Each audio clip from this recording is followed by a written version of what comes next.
एक दो तीसरा बॉक्स आ गया है, ऊपर ये रहा, चौथा बॉक्स वो है। सब यहीं रखाएगा यहाँ पे।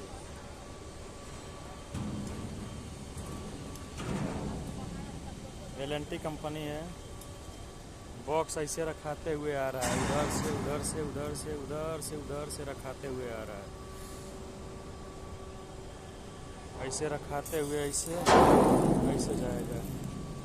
ये डी साइकिल है, ये 35 टन का है, नीचे वाला 25 टन, ये भी 25 टन, ये 35 टन। दो सीलिंग इधर, दो उधर, उधर दो उधर। L&T company.